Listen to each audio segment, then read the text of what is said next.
Hi and welcome to Module 7 of the How to Start Your Own Magazine course. In this lesson, we're going to be talking about looking for ads and publication. If you want to watch the videos before this, I have a whole playlist. I will link it up here in the cards and down below.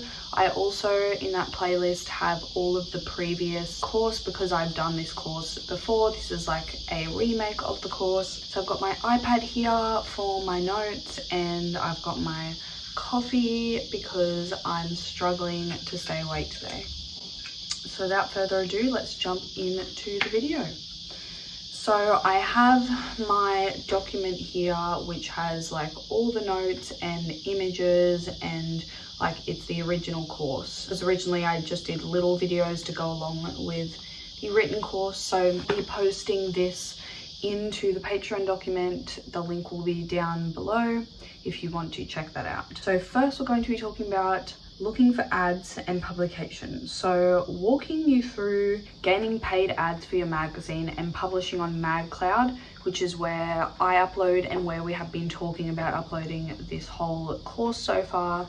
Once you have gotten to this stage, feel free to email me with any questions, or if you have any suggestions on your publication or have further uploading questions. By now you probably would have signed up for MagCloud and have gotten kind of familiar with MagCloud, and if you haven't, that's okay. You might still be working through your publication. We're just going to be going through that today. So how to find paid ads for your magazine. Finding paid ads for your magazine can be difficult. You may be asking yourself these questions. Who wants to purchase ads in my magazine? How much should I charge them? And how do I approach them? So the trick is to approach businesses that have the same target audience as you.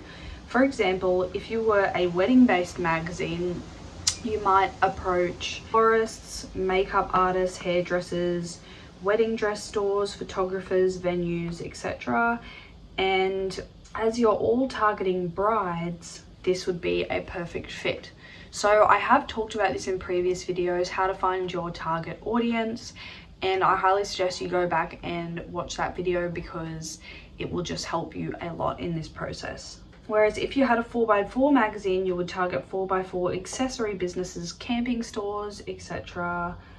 Car dealerships that sell the kinds of cars that your readers enjoy and things like that. And if you had a business-based magazine, you would focus on places like window furnishing industries. You could exclusively work with stores that sell window furnishing products, as your target audience will be looking for these products. So sorry, let me rephrase that. If you have a business magazine that has a focus on window furnishing industries, that's what you would do. But business magazines can have a lot of different topics. There are a lot of different types of businesses out there. You could interview different businesses. You could do features on different types of businesses. You could discuss what are the trends that are going on at the moment in the business market. Our businesses are impacted by COVID and things like that. Now, as for how much to charge, this will be based on how big your magazine is, what size audience you have, how many issues you sell, what you can offer, how big the ads are they half page, quarter page, full page, 2-page spread, and how much you personally think your magazine is worth. There are a few ways to go about this. First of all, you need to find a way to answer their questions and make it worth their while. For example, if you have a new publication, sweeten the deal by letting them know how many locations your magazine will be sold at.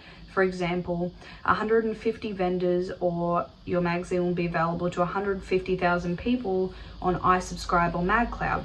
This will allow you to charge more. They will most likely want to see your media kit also, so make sure you have this handy. And I have a link here for Infogram, which is a free place to make a media kit. I will link it down below as well. And I've also put an example of my media kit. In the last video, I did do a screen recording showing my media kit, but you can view it at any time going to the KBS Magazine website, which I will link down below. But basically, a media kit is a short and sometimes interactive profile on yourself or your business.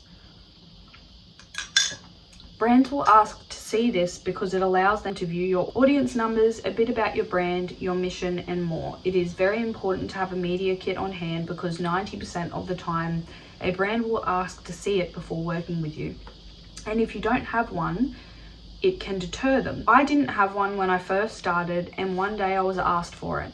And not wanting to let the brand down, I had no idea what a media kit was, but I didn't want to ask them. So I quickly went and did some Googling and made one. And now I have one to send them.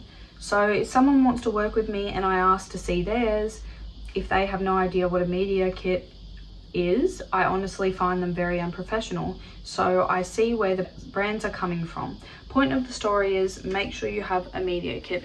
So everyone has a media kit, whether they are like YouTube personalities or brands or Instagram influencers, TikTok influencers, whatever it may be. They always have one because it's just something that you can give someone that you want to work with. And if you're in this industry of working with other people constantly, you're going to need one. They may also ask you off the top of your head some questions like how many magazines have you sold in this state or territory, and things like that you kind of just have to know. So here are some examples of media kits, and I put some links in this document. So again, if you want to view those, go to my Patreon, the link will be down below, and it will be in the magazine makers tier.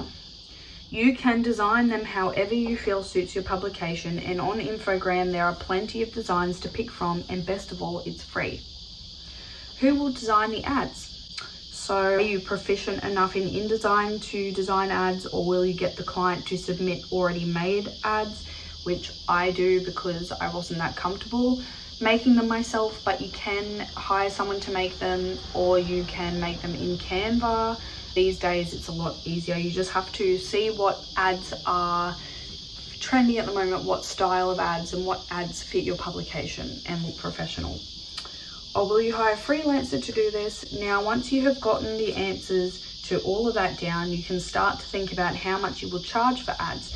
You can either go in the way of offering a package like one of my Patreon members chose to do, and you can view this on the Patreon document, which includes advertising on all platforms, social media platforms, as well as in your publication for a set price per issue. For example, $1,000 to $4,000 depending on your publication size and experience. Or you could offer a pay per price ad per issue.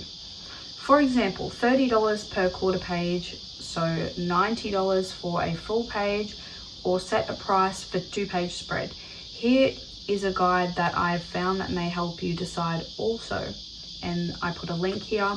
Keep in mind this ranges from magazines that already have a large following, hence the reason I gave the guide for $90 for a full page spread as a beginner's rate.